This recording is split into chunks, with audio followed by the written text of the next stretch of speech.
하늘에 계신 우리 아버지, 아버지의 이름을 거룩하게 하시며 아버지의 나라가 오게 하시며 아버지의 뜻이 하늘에서와 같이 땅에서도 이루어지게 하소서.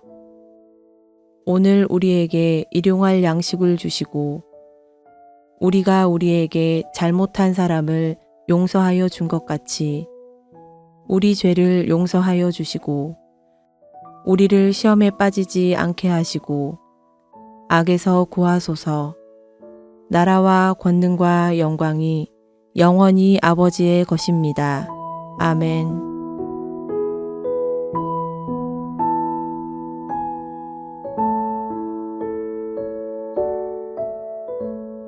또 내가 보니 흰 구름이 있고 구름 위에 인자와 같은 이가 앉으셨는데 그 머리에는 금면류관이 있고 그 손에는 예리한 낫을 가졌더라. 또 다른 천사가 성전으로부터 나와 구름 위에 앉은 이를 향하여 큰 음성으로 외쳐 이르되 당신의 낫을 휘둘러 거두소서. 땅의 곡식이 다 익어 거둘 때가 이르렀음이니이다 하니 구름 위에 앉으신 이가 낫을 땅에 휘두르매 땅의 곡식이 거두어지니라. 또 다른 천사가 하늘에 있는 성전에서 나오는데 역시 예리한 낫을 가졌더라. 또 불을 다스리는 다른 천사가 제단으로부터 나와 예리한 낫 가진 자를 향하여 큰 음성으로 불러 이르되 내 예리한 낫을 휘둘러 땅에 포도송이를 거두라. 그 포도가 익었느니라 하더라. 천사가 낫을 땅에 휘둘러 땅에 포도를 거두어 하나님의 진노의 큰 포도주 틀에 던지매 성 밖에서 그 틀이 밟히니 틀에서 피가 나서 말 굴레까지 닿았고 1600스타디온에 퍼졌더라.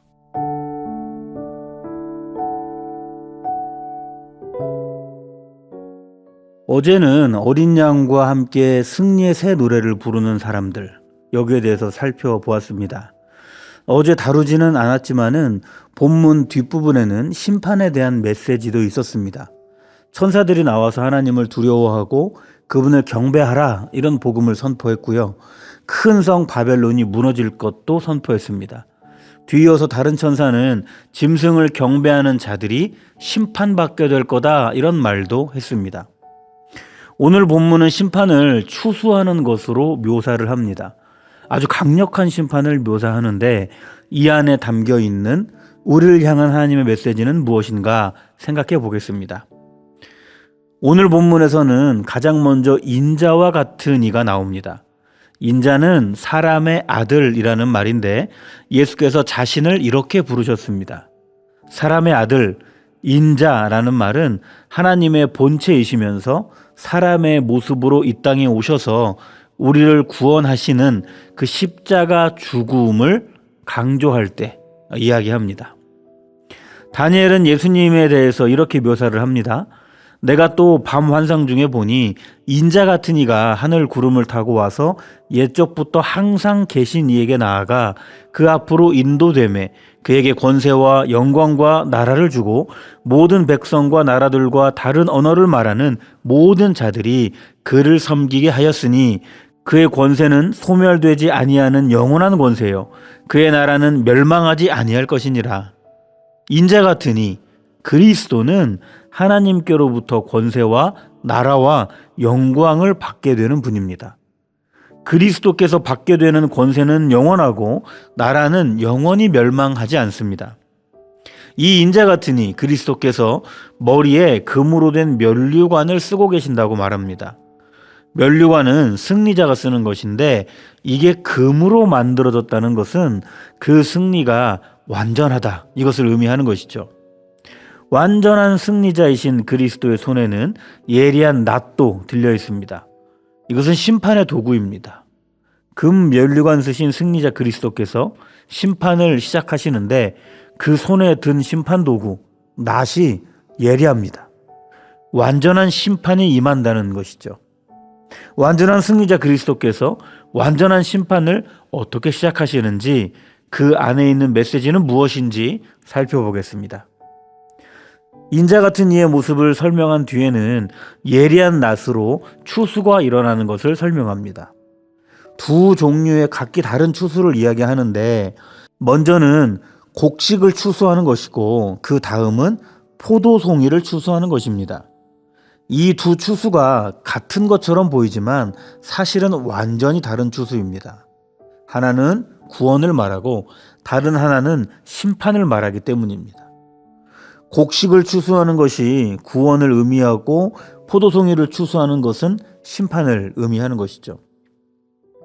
천사가 그리스도를 향해서 큰 소리로 요청을 올립니다. 곡식이 무르익었으니 예리한 낫으로 추수를 하셔야 합니다. 여기서 추수되는 곡식은 성도들이 인내로 견뎌내면서 결실을 맺은 알곡들입니다. 용이 득세해서 온 세상이 판을 칠 때도 두 짐승들이 물에서 또 땅에서 올라와서 믿음 지키는 자들을 박해하고 괴롭게 할 때도 그 악에 무릎 꿇지 않고 인내하며 결실을 맺은 자들이 바로 추수되는 곡식들인 것이죠. 마태복음 13장에서도 곡식을 추수하는 장면이 묘사됩니다. 하나님께서는 하나님의 곳간에 보관될 곡식들을 추수하라 이렇게 말씀하셨죠. 금 면류관 쓰신 완전한 승리자께서 인내로 믿음의 결실을 맺은 성도들을 하나님의 곳간으로 모으신다는 것입니다. 그 다음으로 추수되는 것은 포도송이입니다. 앞서 추수된 곡식과는 완전히 다른 의미입니다. 포도송이는 하나님을 대적하고 악이 가득한 자들을 의미합니다. 곡식이 무르익은 것처럼 포도송이도 그러니까 악도 무르익어 버렸습니다. 이제 예리한 낫으로 추수를 하지 않으면 안 될 때가 와버린 것이죠. 추수된 알곡들은 하나님의 곳간으로 옮겨졌습니다. 그러면 추수된 많은 포도들은 어디로 갔을까요? 포도즙을 짜는 포도주 틀로 던져집니다. 이 시대의 포도즙을 짜는 방식들은 포도주 틀에 포도를 던져놓고 사람이 그 위에서 발로 밟는 방식이었습니다. 추수된 포도가 처하게 될 심판의 모습이 이렇다는 것이죠. 으깨지고 짓이겨져서 포도주 틀에서 짜지는 상태입니다. 그렇게 으깨져서 포도주 틀에 쌓여가는 포도즙은 그 색이 마치 피와 같습니다. 그렇게 포도즙 틀에 넘쳐서 흐르게 된 피들은 1600 스타디온까지 퍼지게 된다고 말합니다. 스타디온은 우리가 지금 스테디움이라고 부르는 경기장을 의미합니다. 1스타디온이 경기장 하나 정도의 크기를 말하는 것이죠. 그런데 이게 1600이라고 말합니다. 대략적으로 300km 정도입니다. 이스라엘의 제일 남쪽에서 제일 북쪽까지 거리를 재보면 이 정도가 됩니다. 그러니까 심판의 피가 1600 스타디온까지 흐른다는 말은 이스라엘 전체를 덮을 만큼 이 심판이 완전하고 여기에는 예외가 없다는 것을 말하는 것이죠. 금면류관 쓰신 완전한 승리자 그리스도께서 심판하실 때 이스라엘을 덮는 완전한 심판이 일어나게 된다는 것입니다. 이 강렬한 심판은 불에서 나온 천사가 요청을 하는 것으로 시작을 합니다. 불의 천사는 제단으로부터 나왔다고 말을 합니다. 계시록에서 제단은 믿음을 지키려다가 순교했던 순교자들이 머무는 곳입니다. 하나님의 뜻을 구하며 간절히 기도하는 성도들의 기도가 머무는 곳입니다. 그런 제단으로부터 천사가 나와서 심판을 요청했다는 것은 심판을 이루는 요소가 순교자들의 믿음, 성도들의 기도라는 것을 의미합니다. 우리는 우리가 흔히 악에게 공격을 받아서 때로는 넘어지고 때로는 이기기도 하고 이렇다고 생각합니다. 공격자는 악이고 우리는 방어자라고 생각을 하는 것이죠. 그마저도 악을 우리보다 훨씬 강한 것으로 생각해서 악이 공격해 오는 것을 두려워하기도 합니다. 그러나 그렇지 않습니다. 악을 심판하도록 요청하는 것이 어디로부터 나왔는지를 생각해 보시기 바랍니다. 믿음을 지키다가 순교한 순교자들이 있는 곳, 하나님의 뜻을 구하며 간절히 기도하는 성도들이 있는 곳, 그 제단으로부터 나왔습니다.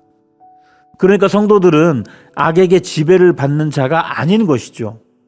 오히려 악을 심판하도록 그 시작을 시키는 자가 바로 성도들인 것입니다. 우리가 순교자와 같이 믿음을 지키며 살고자 애를 쓰는 것, 하나님의 뜻을 구하고자 간절히 기도하는 것, 이런 신앙적인 요소들이 곧 악을 심판받게 하는 재료가 된다는 것입니다. 우리는 일상을 살면서 많은 순간에 악을 만납니다. 하나님께 올바로 소지 못하게 하는 그 수많은 요소들이 다 악이죠. 이 악은 나의 가장 약한 부분을 파고 들어오기 때문에 우리는 자주 이 악에게 넘어집니다. 그러나 악에게 위축되지 마십시오. 또 내 힘을 가지고 악과 직접적으로 싸우려고도 하지 마십시오. 오늘 본문은 포도송이가 심판받는 장면을 통해서 우리가 악을 어떻게 심판받게 할 수 있는지를 알려줍니다. 우리가 순교자가 죽으면서까지 지키려고 했던 그 믿음을 가지고 살려고 애를 쓴다면, 그렇게 애를 쓰며 살아가는 그곳이 바로 제단이 되고, 그곳에서 불의 천사가 나와서 내 앞에 있는 악을 심판하라고 요청할 것입니다. 그러면 그 악은 포도즙 틀에 던져져서 소멸되게 되는 것이죠. 우리가 하나님의 뜻을 구하며 간절하게 기도하는 삶을 살고자 애를 쓴다면 우리가 그렇게 기도하는 곳이 바로 하나님의 제단이 되고, 그 속에서 불의 천사가 나와서 내 앞에 악을 심판하라고 요청할 것입니다. 그러면 그 악은 포도즙 틀에 던져져서 소멸하게 됩니다. 그러니 우리는 악을 두려워할 필요가 없습니다. 우리는 악에 지배받는 자가 아니라 악을 심판할 권세가 있는 성도들이기 때문입니다. 악이 우리를 공격하고 우리가 방어하는 것이 아니라 우리가 악을 공격하고 악이 그 공격을 당해내는 것입니다. 어제와는 다른 새로운 하루가 또 밝았습니다. 오늘 우리의 하루는 악에게 지배를 받지 않고 오히려 악을 심판하는 하루로 살아보시기를 바랍니다. 어떻게 그럴 수가 있을까요?